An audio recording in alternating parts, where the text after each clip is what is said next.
This is the GIS Evening Report for Friday, May 17, 2024. I am Sherry Noel. In the headlines, stakeholders in the renewable energy sector discuss the way forward in using solar PV technology for Grenada. Details to this story and more when we return. CSI, CSI, CSI, CSI, no! CIS! Welcome to Grenada, May 22nd to the 25th. Where will you be? I will be at CIS 2024. Are you still sitting there? Make sure you get up and register for CIS 24 Grenada. Grenada, the island of spice, and everything in it is nice. And when you think of beauty spots, Grenada really have a lot. CIS 24 Grenada. See you there.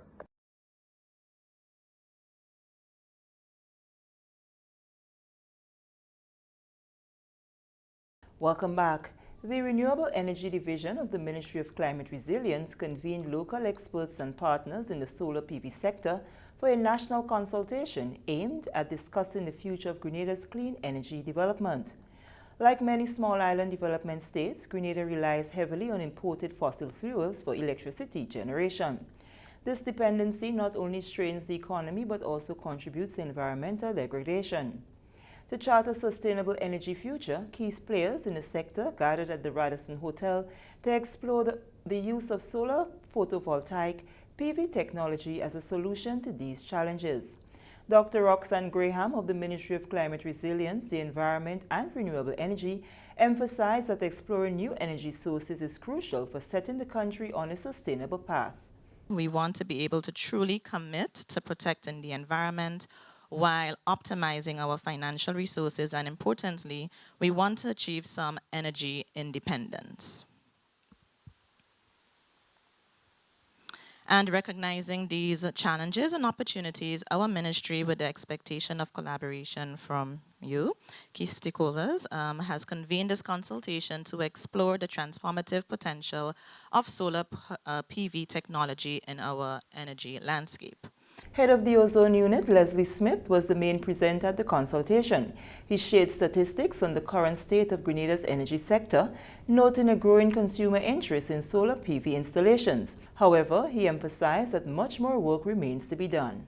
In terms of our renewable energy potential, in terms of solar PV, we are aware of the plans of Grenada to install a 17 to 18 megawatt facility at 2 different locations. And in terms of distributed rooftop, which many of you are involved in, from a survey that was done here in 2021 by the World Bank, and they have done a completed mapping of the island, they indicated that there is a potential of 619 megawatts of distributed rooftop solar PV. And that was 2021. We have a lot more buildings have been erected since. And we know that it's not possible to do that, but that's just the potential from our rooftop that is available. The question is asked about independent power producers. I don't have the answer to that, and we're hoping that through this consultation today, we can dive into the IPP arrangement. The POC would give us some insight as to where we are with that. Grenada could give some information as to integration into the grid and the resilience and the ability for the grid to absorb what a lot of you came here with as your plans. In terms of geothermal, we are currently pursuing our geothermal resource. We're actually into phase 2 of this project, and we are expecting to erect a 15 megawatt plant that can provide a lot of the base load of our electricity here in Grenada. The solar PV consultation was well attended with participation from various organizations and companies, including government agencies and investors. Moving along, work has officially begun on installing night landing facilities at Carriacou's Lauriston Airport, marking a significant milestone in enhancing the airport's capabilities. The project includes installing obstruction lights to facilitate safe and efficient aircraft landings at night, as well as pavement retrofitting to improve the airport's operational capacity. This development fulfills a promise made by Prime Minister Honorable Deacon Mitchell, who is also the Minister of Infrastructure and Physical Development, Public Utilities, Civil Aviation and Transportation. The work has been led by representatives from the Grenada Airports Authority, the Grenada Bureau of Standards, and other key stakeholders. Agricultural officials are optimistic that the recently held National Poultry Consultation is a step in the right direction toward advancing Grenada's food security initiative. Wednesday's national consultation follows a series of parish sessions held island-wide to establish a national poultry policy.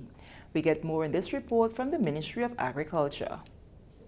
The National Poultry Consultation paves the way for the completion of the final draft of the 2023 National Poultry Policy, spearheaded by the Ministry of Agriculture and Lands, Forestry and Marine Resources, in collaboration with the Grenada Association of Poultry Producers. Thursday's exercise follows a series of parish consultations throughout the Tri-Island state.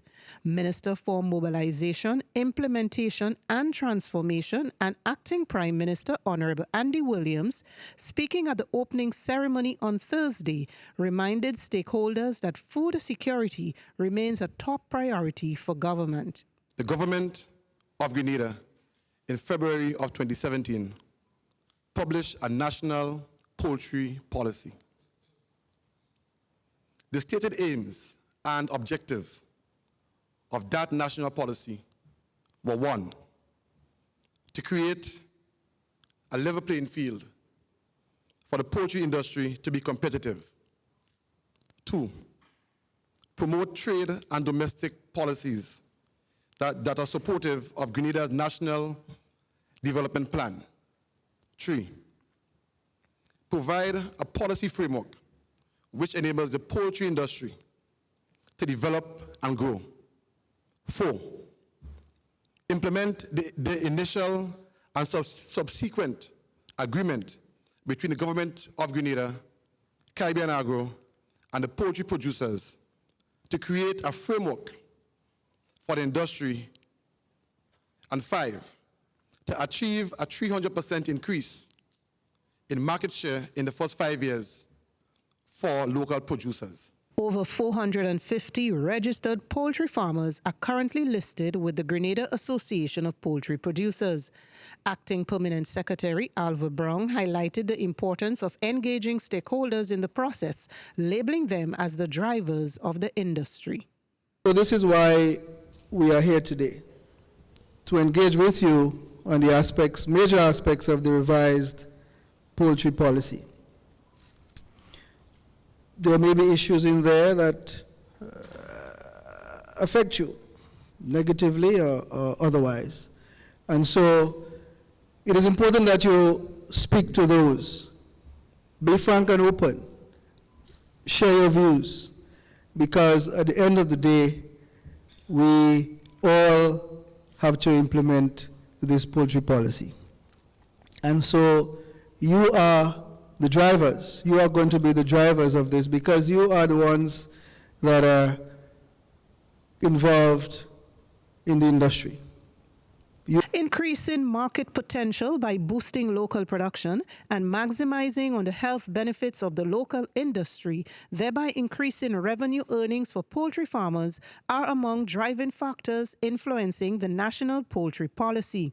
FITIA Speaker Ambassador David Prendergast encouraged stakeholders to continue with the national drive in taking the industry forward, as data indicates that the potential for import displacement at both national and regional level is substantial.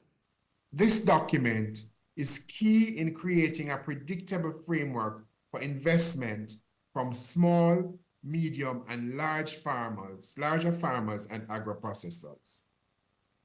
Of course, key to policy approval is this consultation process, which you are continuing today.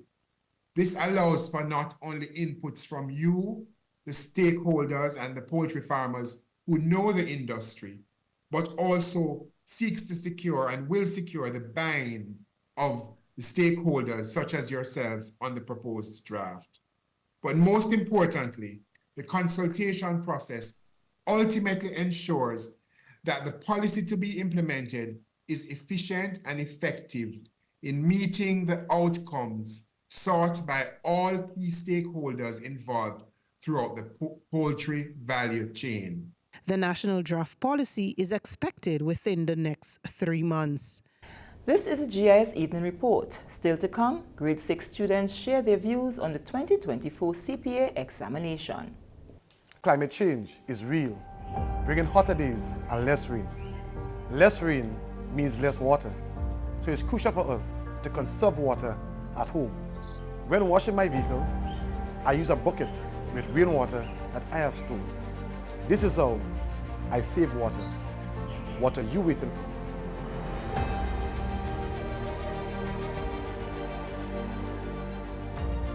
Grenadian Olympians Karani James, Lyndon Victor and Anderson Peters, along with top-tier international athletes including Elaine Thompson-Hera, have all been confirmed for the 4th edition of the Grenada Invitational. The Grenada Invitational is a scheduled event under the World Athletics 2024 calendar, making it an event not to miss. Of course, to me, the big names are Karani James, Lyndon Victor, Anderson Peters, Melanie Rodney, Haley Hazard, Kurt Felix, and I think I could end here, right? No, but we have over 80 athletes are going to compete at the Grenada Invitational in 2024. One of the athletes who confirmed, and I would like to announce this morning, is Mr. Rashid Broadbell, a 110-meter hurdler from Jamaica, a Commonwealth champion at the last Commonwealth Games. He's having a fantastic season so far. Another hurdler, Ms. Megan Tapper, 100-meter hurdler, Jamaica bronze medalist. She will be coming to the Grenada Invitational also. And I will just announce one more name. Of course, if you stay tuned to our social media platforms, we will continue to announce the names of the other athletes coming to Grenada for the Invitational. But the other athlete I would like to announce is, this lady is a 5-time Olympic champion. She's never competed outside of Jamaica in the region. So joining us on Thursday, the 6th of June, will be Miss Elaine Thompson-Hera, 100-meter fastest woman in the world. That was Chairman of the Grenada Invitational, Dexter Mitchell. Additionally, Mitchell stated that participating athletes will have the opportunity to earn world rankings and be considered for future Olympic meets. The Grenada Invitational is a world ranking event. The Invitational in 2024 is a world ranking event, which means that athletes who are competing here will earn points towards the world ranking and, more importantly, can qualify for the Olympics based on the times and the distances. So that is very, very, very important. It means that Mr. Peters and his team have the work cut out for them to ensure that the games are officiated at a very high standard. In honor of Grenada's 40th anniversary since its first participation in the Olympics, past Olympians will also be recognized at this year's event. 2024 also marks the 40th anniversary of Grenada's participation in the Olympics. We first took part as a full-fledged member of the IOC in 1984. And I know I've gotten some calls about our participation in 1980 in Moscow. We were an observer nation in Moscow in 1980. So Mr. Ellis Maitland and Donald Pierre went to the Olympics but did not participate, they did not compete. Our first official competing year was in LA in 1984. And I would like to recognize our flag bearer from those games. The first Olympian in Grenada to go past a preliminary round, the president, Mr. Bernard Wilson. He actually defeated a boxer. I think when he comes, he's going to tell us who he defeated, but the guy was number 4 in the world at the time. And also Mr. Emerald Phillip, who is with us also, he was on that team. So we've had 51 people who've represented us at the Olympics since 1984. During the Invitational on the 6th of June, we will recognize all 51 of the past Olympians. There will be a special ceremony. And it is important, not only because it's the 40th anniversary of our participation in the Olympics, but also as we celebrate our 50th anniversary of independence, that we recognize our history is just not 1983 and 1979. Our history is the people who have put us on their shoulders and carried us through those 50 years, and that includes our past Olympians. The 2024 Grenada Invitational will be broadcast live on Sports Max. The Caribbean Primary Exit Assessment (CPEA) launched its online examination platform in Carriacou and Petit Martinique for a second consecutive year, following a successful pilot program at Mount Pleasant Government School in 2023. Online digital testing is a significant step forward in modernizing the examination process, offers students a more accessible and streamlined way to complete the assessments. 83 students from Carriacou and Petit Martinique, including those from Harbour Light Windward School, completed the online examinations. Delon Moses, District IT Officer, expressed satisfaction with the process thus far, highlighting the smooth implementation and positive feedback. It is like a rewarding effort for them because they are the technological students. They're born within technological times. However, transcending from the regular paperwork to digital work, we had to get our teachers and our staff and other members of the working population and the school ready to administer those exams. Before the students can do the exam, the person's teaching must know the technology and for the students to understand. In other words, during exams in schools, we expect that teachers will come on board and start preparing digital exams rather than paper-based exams. The process and the interest has spiked over from last year to this year.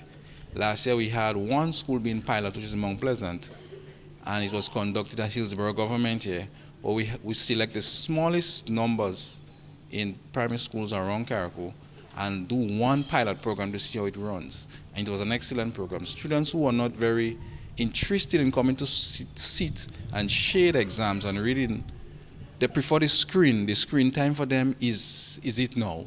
So they use that screen time and they're enjoying the exam. Students who are not interested are not interested and they're coming towards the exam happy and feeling very confident. Some of the students shared their thoughts on the mode of examination this year. I find that the exam was very easy, especially the maths and language. It was very easy for me, so I guess it was easy for the others as well. The exam was very good. I'm happy that we did it on computers, and also we did multiple choice. So it's either A, B, or C, and I'm happy with that because we didn't have to write it in full sentences, so it was very easy. Very confident, and hopefully I'll ace and I'll get in the top 200.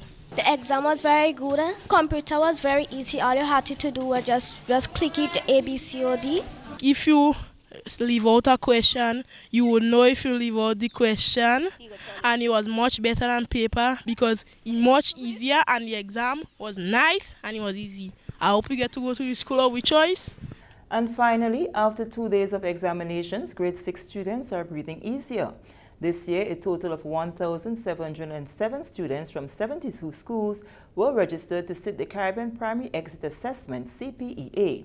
Only the top 200 students will be awarded a first-choice school, subject to availability of space. Sorana Mitchell visited Woburn Methodist and Corinth Government Schools on Thursday. How was the exam? It was good, very good, but the first day was scary. Why? Because I was nervous. But now? I'm feeling good. Because it's finished?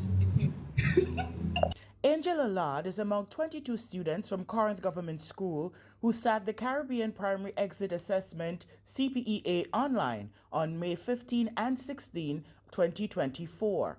21 schools opted to allow their students to sit the final component of the CPEA online, which the Ministry of Education piloted last year. District IT Officer Keishan Paul, who was at the Woburn Methodist School supervising the exam, said the students showed enthusiasm in doing the exams online. Well, I think generally the kids have been very, very receptive of the modality. We've observed definitely that they're very familiar with the technology. So having them do the exams on the devices as opposed to the paper, we haven't seen much of a significant difference in how they would have approached the exams. Probably one of the main things we observed is that they are a bit more enthusiastic and willing to move through the questions. The interface allows them to see the different questions at the same time.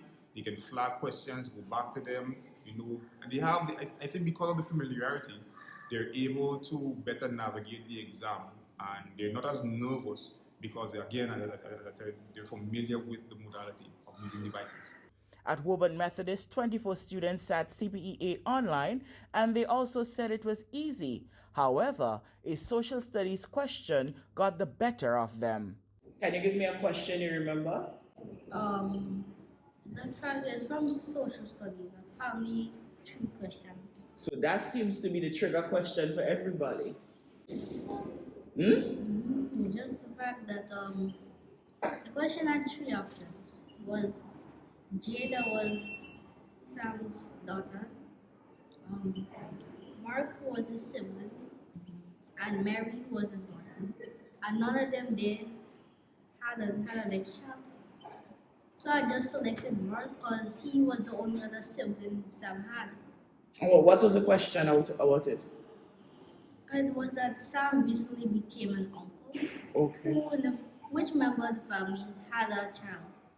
Grace Sirini, who is originally from South Africa, has only been at Woburn Methodist School for about 9 months, but she said she tried her best. So how has the testing, the CPEA been? It's been okay. My least favorite subject is social studies, but... Why is that? It's just I don't know lots of the things, and I don't know lots about the Caribbean, but I try my best. In total, 1,707 students were registered to sit CPEA this year from 72 schools.